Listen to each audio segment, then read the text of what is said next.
Right, if I could call the debate to order, I will call Graham Ledbetter to move the motion, and then, in unusual circumstances, 2 further members are to make a contribution in this half-hour debate. There will be no opportunity for the mover to sum up at the end. Graham Ledbetter. Thank you, Dame Siobhan. It's a pleasure to serve under your chairship. I'd like to move that this House has considered government support for the Scotch whisky industry.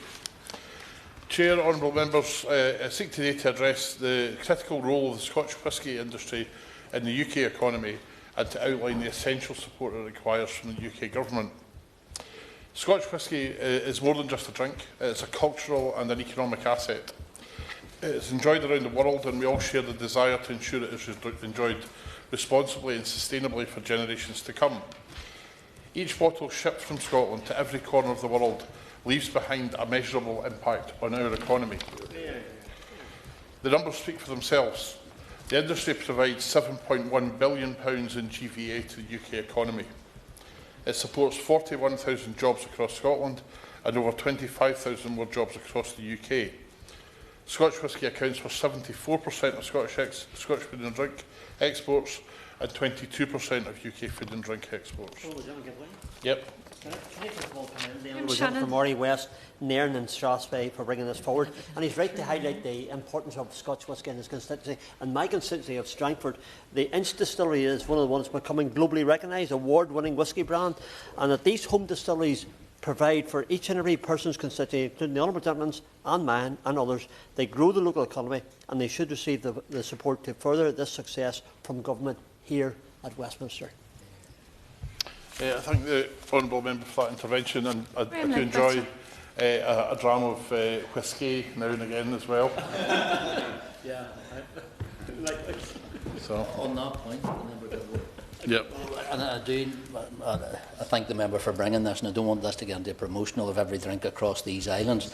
But with the member, the challenges that Irish and Scottish whisky also face is also some of those challenges that are faced by Baileys. And Dame Siobhan, maybe not many people know this, but 70% of the world's Baileys is actually produced in a factory in my constituency in South Antrim and Mollusk, exported to 100 countries worldwide, providing good jobs and economy. But I do know the member enjoys a glass as well. So. Yes, thank you for that. I don't know if I need to comment on how many different types of drink I consume, but so returning to the matters at hand, exports are valued at over £5 billion, with 43 bottles of Scotch whisky exported every second. Allow a non-promotional interview. Yes. Alistair Carmichael. I'm grateful to the Ombudsman for giving away, because he's speaking about exports. Now, we know the damage that was done to the Scotch whisky industry when we last suffered tariffs as a consequence of US trade policy. Nothing, in fact, it has to be said, to do with President Trump, but an old trade dispute. But surely this is the point where the government should be thinking ahead and having a strategy in place for helping the industry, should, heaven forfend, we find ourselves back to that place as a consequence of the new regime in the White House. Yeah, I thank the honourable member for that point. And I will be covering that a little bit later on in my speech, so I'll come on to it. In 2022, Scotch whisky distilleries attracted 2 million visitors making them the most popular tourist attraction in Scotland. Between 2018 and 2022, the industry invested £2.1 billion in capital projects, with many more capital projects in the pipeline as we speak. This success... Yeah. I thank the honourable member for giving way. Logan. Would the member agree that it's perplexing to see the Prime Minister commit to back Scotch producers to the hilt, I believe were his words, while enforcing the highest excise duty in the G7 on Scotch? Surely now is the time for the Prime Minister to back up his words with action. I would agree entirely with those sentiments, and again I'll touch on that in a short time. This success requires firm foundations and support. Support can take many forms, and I'll endeavour to outline those key areas in which the UK Government can take positive and beneficial actions. Firstly, in trade, securing beneficial free trade agreements is absolutely paramount. A free trade agreement with India, for example, that reduces the 150% tariff on Scotch whisky could generate up to £1 billion in additional exports over the next 5 years and create 1,200 jobs. We must also continue to strengthen our trade relationships with the US, recognising the significant investment that the Scotch whisky industry already brings to the US economy. I'll take... Thank you very much, the honourable member, for taking my intervention. Thank you, Dame Siobhan. Does he agree the work undertaken by ministers to open up new markets for Scotch whisky is vital, and the new special status for Scotch whisky in Brazil is great news for the industry? But does he also agree that the Inchdairney distillery in my constituency should be supported in launching its new rye whisky brand through consideration of the current legislation around labelling, which is vital but is creating a barrier to them accessing the rapidly growing market for rye whisky? Totally agree with the honourable member. It's really interesting because it's the diversification of the industry into new brands, new products and new styles of whisky that they're producing in traditional distilleries. Douglas McAllister. Thank you. The honourable member will be aware that 90% of Scotch whisky is exported. Does the honourable member welcome this government's decision to give Scotch whisky protected status, and following on from that, Brazil granting that special status to Scotch whisky? That's set to give at least a £25 million boost to the industry. Does the honourable member agree that the UK government is removing trade barriers, unlocking those global markets? Do you welcome selling Scotland to the world rather than just selling Scotland to itself? Graham Ledbetter. Absolutely. I think I mentioned earlier in the speech that we exports 43 bottles of whisky every second. That'll be 75,000 bottles of whisky by the time we finish this debate. That's a phenomenal contribution to the economy, and a phenomenal export contribution, not just to Scotland's economy, but to the wider UK economy at the moment. And I welcome the efforts that have been made by the UK government in areas of trade. The question is whether there is more that can be done and how fast those efforts can be made, and whether they can be done quicker. Yes. Chamberlain is right to credit the UK government with some of the work that is happening from exports. But does he also agree with me that the changes that the previous government made to spirits duty and that this government has refused to change means that actually the Treasury is losing out on money because it's not treating alcohol as alcohol across the different categories? Graham Ledbetter. Yeah, absolutely. And again, it's another point that I'll come to shortly that I'll expand in a bit more detail on. We must continue to strengthen our trade relationships. While this debate is rightly focused on UK actions, it will not bypass the honourable members that there has been significant media comment about tariff actions taken by the US administration in recent weeks, and what potential future actions may be taken. Combined with global headwinds affecting the wider luxury brands markets, it has unsurprisingly generated comment and speculation, both from within the sector and elsewhere. Maintaining a watchful eye and accentuating the positives of the existing trade relationships therefore remains absolutely vital. Secondly, on excise duty, the current tax regime is unsustainable. Scotch whisky and other spirits have faced a 14% increase in excise duty in just 18 months. Over the past 18 months, the Treasury have lost £255 million, £500,000 per day in spirits revenue, a far cry from the £600 million the OBR forecast, and the increase in spirits duty was supposed to have raised. That treasury loss from lower sales is projected by the industry to increase as the Chancellor's recent decisions start to bite. And if we want to examine the impact higher taxes have had on retailers and on the producers themselves, we can look no closer than right here. Last year, a Freedom of Information request revealed that in the first 10 months of 2024, a year after the Conservatives hiked whisky tax, sales of whisky in this place's gift shops plummeted, with average monthly sales of 5 CL bottles down 36% and 70 CL bottles down 16% by the end of October. That means that when Labour MPs approved the Chancellor's plans to further increase taxes on whisky products, they didn't even need to leave the building to pass a shop that was adversely affected by them. Yes. The SNP have failed to use the powers of the Scottish Government has to grow Scotland's economy and has instead presided over low growth and low productivity, prioritising vanity projects over economic development. And Scotland lags behind the rest of the UK on 10 out of 13 productivity indicators due to several factors, including insufficient investment in key industries and underperforming innovation strategies. Now, the Scottish Government's slow response to supporting industries like Scotch whisky has exacerbated the issue. The lack of proactive long-term planning to foster business development and improve competitiveness has left Scotland's economy struggling to keep pace with the rest of the UK. Is the Honourable Member aware that his own government's inaction over 17 years has held this vital industry back?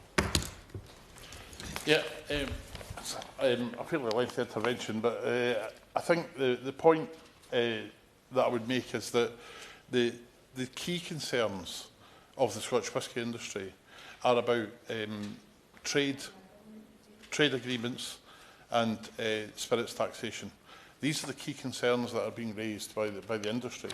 And we're here to scrutinise the government in Westminster, not the Scottish Government. The tax increase means a minimum of £12 of the cost of the bottle of Scotch is now claimed by the Exchequer in tax for the first time. This disproportionately penalises those who choose to consume Scotch whisky over other beverages. Therefore, I urge the Government to reconsider excise duty on Scotch whisky to ensure that the global success story is not undermined. Thirdly, on extended producer responsibility, EPR, we need a scheme that genuinely promotes a circular economy. The industry is supportive of EPR in principle, but it must not simply function as a packaging tax on producers. The costs placed on producers through EPR are considerable and place significant additional cost pressures on the industry. Producers must be given clear figures to map their liability and meet their obligations. Better incentives need to be placed on local authorities to use the payments provided by producers to improve recycling, reprocessing services and in turn lower costs per tonne for producers.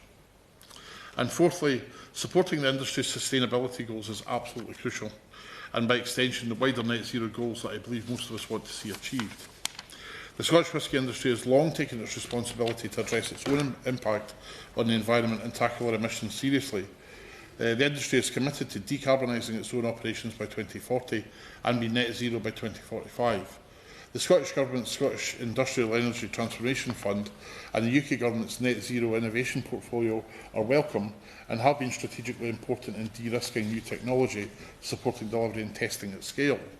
It is important to note the example of Chivas Brothers, who have set the ambitious target of becoming carbon neutral in distillation by 2026, and I'll repeat that, 2026, i.e. next year, and they are on target to achieve that. Ahead of the industry target via the Scotch Whisky Association to decarbonise by 2040 and Scotland's own vision of being net zero by 2045. Chivas' heat recovery technology programme is open source, encouraging the adoption of technologies that unlock the successful reduction of energy intensity and carbon generation at scale. It is extremely heartening to see an energy-intensive business like distilling being willing not just to invest millions in developing innovative new technology, but to then invite competitors, supply chain and others to share in that learning and use it in other locations. Something I think many other businesses could learn something from in how we collectively tackle our energy usage. And finally, it is vital to protect the unique sales environment offered by duty-free and global travel retail. Duty-free and travel retail is a critical market for the whisky industry. Duty-free sales have long contributed to the development of the Scotch whisky industry, now worth an estimated £6.2 billion in annual exports and supporting 42,000 jobs across the UK. Overseas duty-free sales provide a shop window for Scotland, with the vast majority of major airports having shelves lined with an incredible variety of Scotch. Serious consideration of arrivals duty-free here in the UK could provide a new opportunity for whisky brands to showcase the products, while creating a critical new source of revenue through increased employment and UK-based supply chain. In conclusion, the Scotch whisky industry is a vital part of both the Scottish and UK economies and is a source of national pride. For my own constituency of Moray West, Nairn and Strathspey, the sector operates 48 distilleries, soon to be 49, numerous labs, whisky storage sites, offices with engineers, technicians, architects, and is supported by a vibrant and extensive supply chain and busy logistics sector. Over 5,000 of my constituents' jobs are tied to the Scotch whisky industry. That's 1 in every 9 jobs. It is the most concentrated group of distilleries in the world. By addressing the issues I've outlined today, trade, excise duty, extended producer responsibility, sustainability and duty-free sales, the UK Government can provide the support needed to ensure that the Scotch whisky industry continues to flourish for generations to come. We need all parties to champion our great exports like Scotch whisky, ensuring it has the support it needs at home to deliver growth and investment to see it flourish and deliver on its sustainability objectives. Thank you. Alison Taylor. Thank you. Thank you for letting me speak under your chairmanship and for allowing me to speak in this debate today. Can I thank the Honourable Member for Moray West, Nairn and Speyside for calling this debate on government support for the whisky industry, a measure that I warmly support. In my constituency of Paisley and Renfrewshire North, I have the good fortune to represent some important whisky names who are located there. Diageo has a major distribution centre. We have a fine example of a modern distiller in Hillington, the Glasgow Distillery Company, established in 2012 and going from strength to strength. And we have a well-respected and established independent bottler in Douglas Lang and Company, with more than 70 years in the industry. We have others, such as the Bonded Warehouse at Russell's, and I suspect that we have more than just a few customers of the Scotch whisky industry as well. My constituency, like so many others in Scotland, has a significant association with whisky, and importantly, it's a good source of quality employment, a driver of innovation, as well as a source of pleasure. It's both a craft and an industry, and an important expert as well, being symbolic of Scotland's landscape and beauty. I welcome the recognition this debate brings and pledge my support to be part of supporting this vital Scottish industry. Thank you. Thank you very much, Dame Siobhan. It's a pleasure to serve under your chairmanship, and I'd like to congratulate the Honourable Member for Moray West, Nairn and Strathspey, and thank you for his forbearance to say a few words.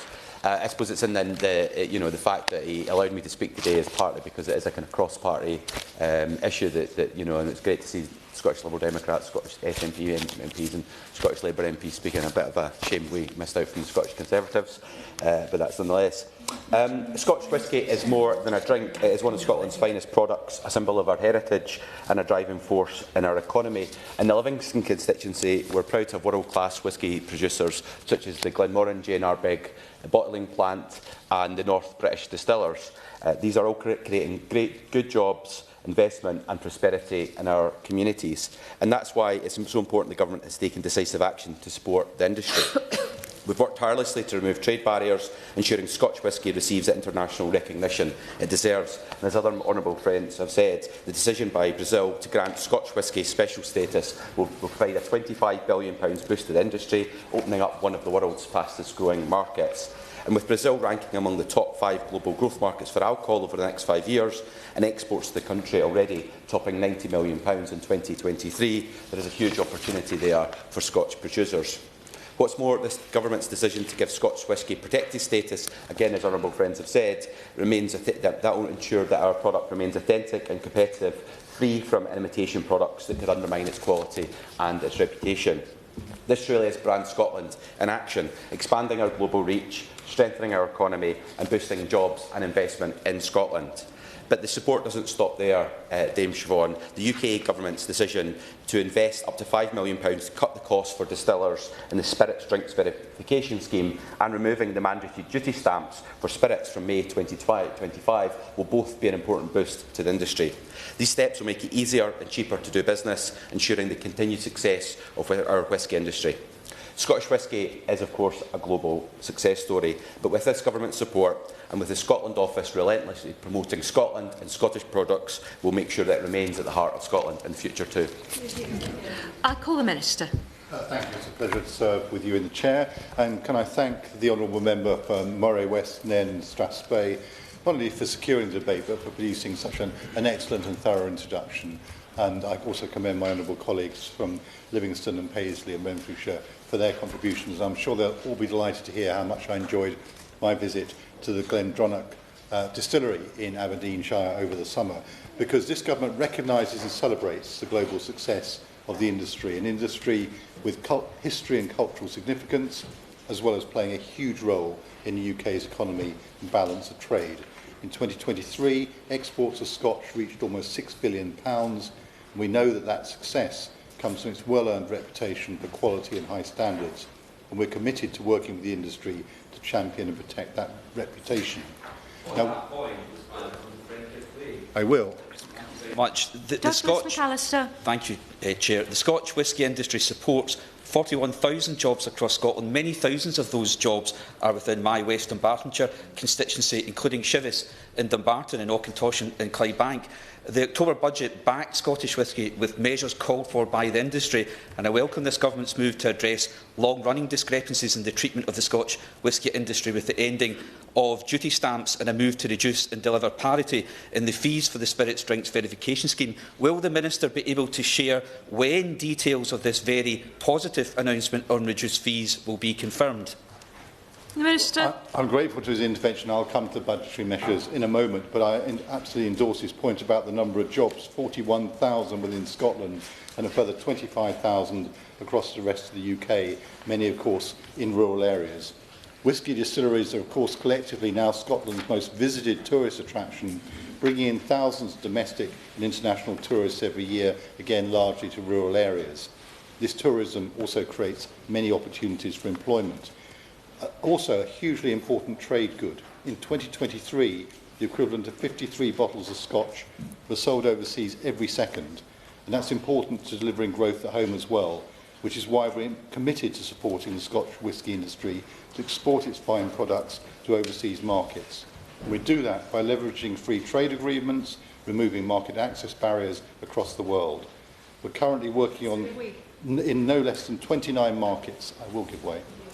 Wendy Chamberlain. For giving way. I think it's important that we recognise, particularly when we're looking at the US, that one of the challenges here is not just about the exportation of Scotch, but actually that the Scotch whisky industry needs ex-bourbon casks to basically produce the whisky that we all know and love. Does he agree with me that the government need to be ensuring that conversations with the US administration are taking place, because otherwise our supply is actually impacted? I'm grateful to the Honourable Lady, and we're well aware both of the importance of those costs to the industry and their value.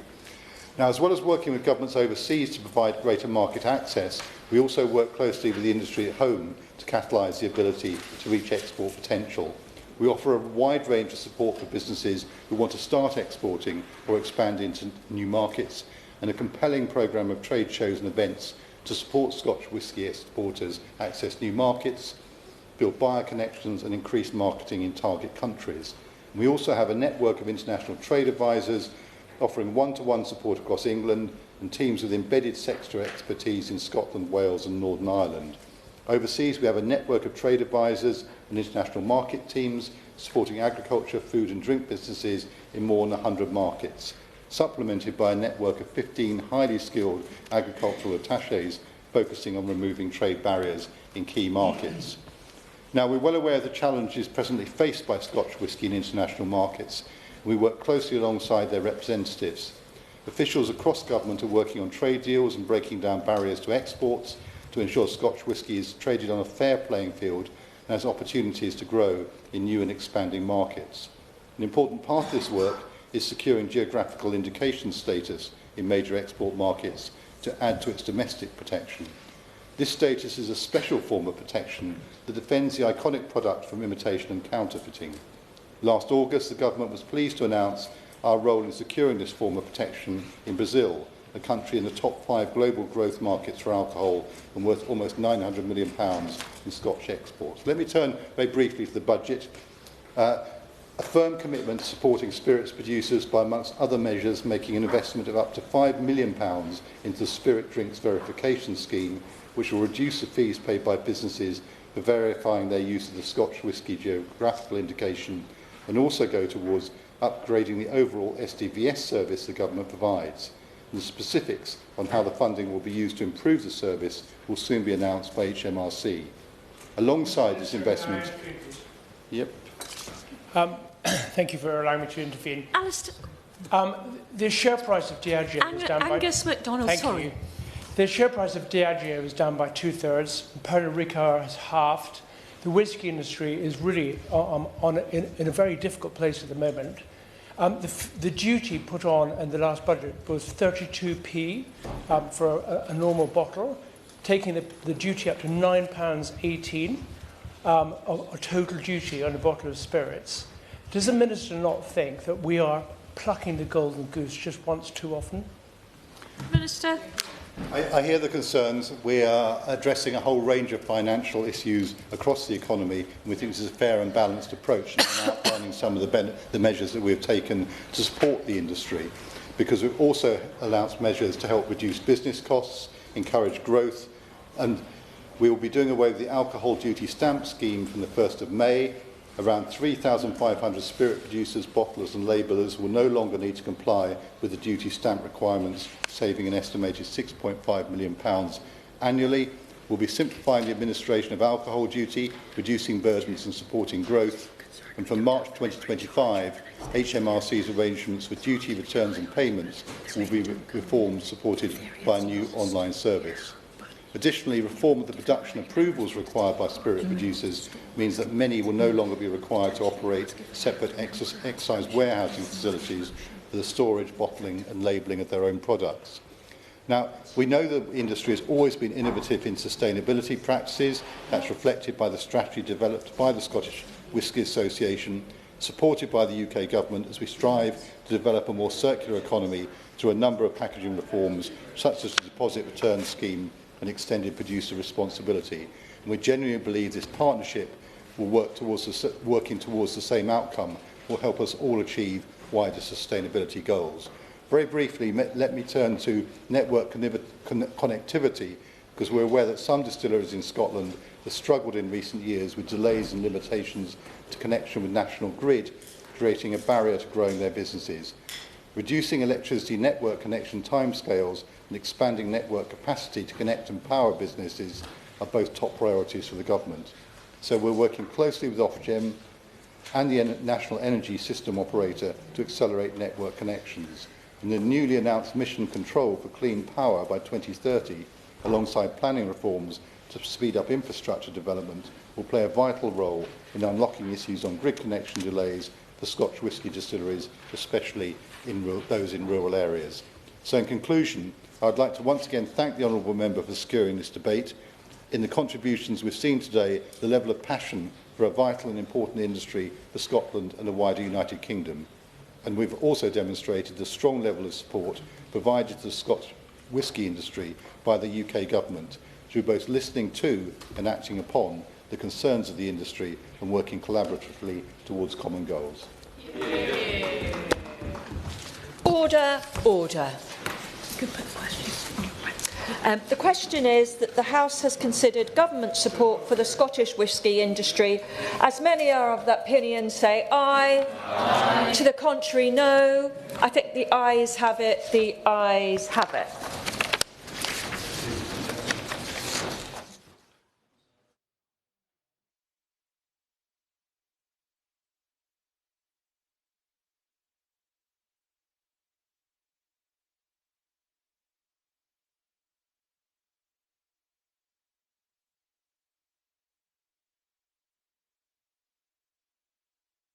To move swiftly, given the numbers of people who'd like to contribute. to this debate? Thank you.